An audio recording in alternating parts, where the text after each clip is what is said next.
তারা এখনো বাজার সিন্ডিকেট দমন করতে পারেননি। দ্রব্যমূল্যের লাগামহীন ঊর্ধ্বগতিতে দিশেহারা মানুষ।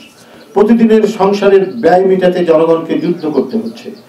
এর মধ্যে মরার উপর খাড়ার ঘা হিসাবে চলতি 2024-25 অর্থ বছরের মাঝপথে এসে শতাধিক পণ্য ও সেবার উপর মূল্য সংযোজন কর বা ভ্যাট এবং সম্পূরক শুল্ক বাড়িয়েছে সরকার। তাতে দৈনন্দিন জীবনযাত্রার খরচ আরেক দফা বাড়ছে সাধারণ মানুষের। এমনিতেই মূল্যস্ফীতির ঊর্ধ্বমুখী প্রবণতার কারণে সাধারণ মানুষের নাভিশ্বাস উঠছে।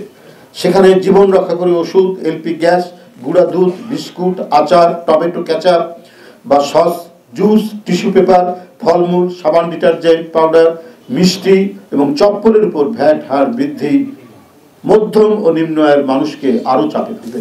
এই যে কটি আমি পণ্যের কথা বললাম, প্রায় 100টি আইটেমের উপর আপনার ভ্যাট বসিয়েছে।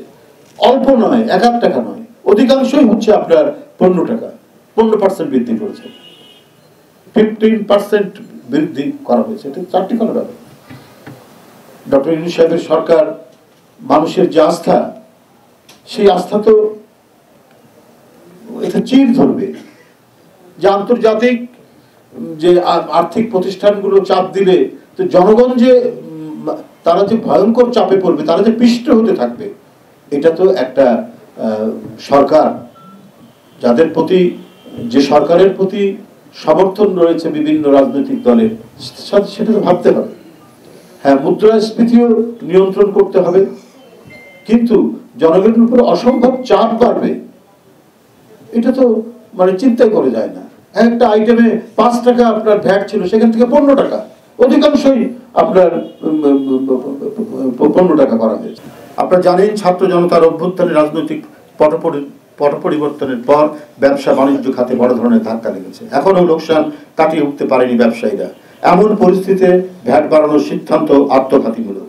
এ ধরনের কর এমন এক সময় বাড়ানো হলো যখন দেশে উচ্চ মূল্যস্ফীতি বিরাজমান। উচ্চ মূল্যস্ফীতির চাপে শুধু নিম্ন আয় ও প্রান্তিক আয়ের মানুষ নয়, মধ্যবিত্তরাও হিমশিম খাচ্ছেন। বাজেটের আগেই এসব পণ্য সেবার মান, দাম বৃদ্ধির ফলে সাধারণ মানুষের ক্রয় ক্ষমতা কমবে, নতুন করে সংকটে পড়বে ব্যবসা বাণিজ্য।